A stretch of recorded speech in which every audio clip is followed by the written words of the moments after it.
Hi, my name is Emmanuel Panapio and I'm here to present the Exxon Valdez oil spill. The Exxon Valdez oil spill was a man-made disaster that occurred when Exxon Valdez, an oil tanker, spilled 11 million gallons of crude oil into Alaska's Prince William Sound on March 24, 1989.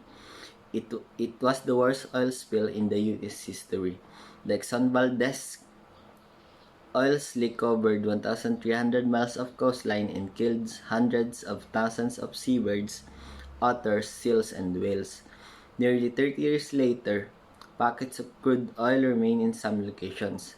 After the spill, Exxon Valdez returned to service under a different name, operating for more than 2 decades as an oil tanker and ore carrier. In the months after the Exxon Valdez oil spill, Exxon employs federal responders. More than 11,000 Alaska residents worked to clean up the oil spill. Exxon paid about $2 billion in cleanup costs and $1.8 billion for habitat restoration and personal damages related to the oil spill. Cleanup workers skimmed oil from water surface, sprayed oil disinfectant chemicals in the water and on shore, washed oil beaches with hot water, and rescued animals trapped in oil. And here are some environmental and economic impacts. Prince William Sound had been a pristine wilderness before the spill. The Exxon Valdez disaster dramatically changed all of that, taking a major toll on wildlife and killed estimated 250,000 seabirds, 3,000 otters, 300 seals, 250 bald eagles, and 22 killer whales. The Oil Pollution Act of 1990.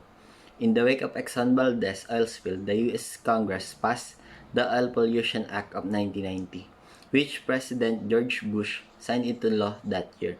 The Oil Pollution Act of 1990 increased penalties for companies responsible for oil spills and required that all of tankers in United States have a double hull.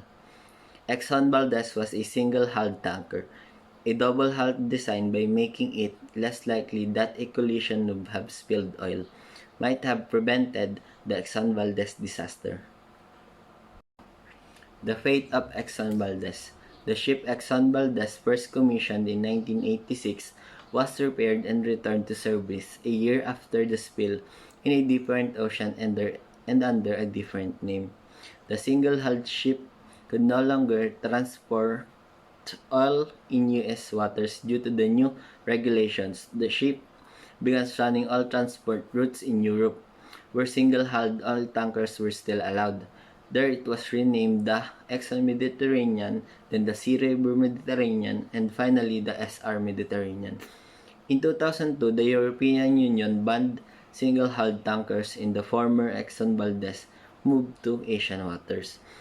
Exxon sold the infamous tanker in 2008 to a Hong Kong-based shipping company.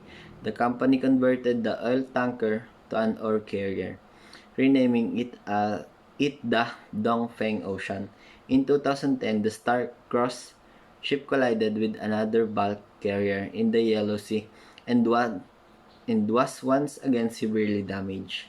The ship was renamed once more from the collision, becoming the Oriental Nasty.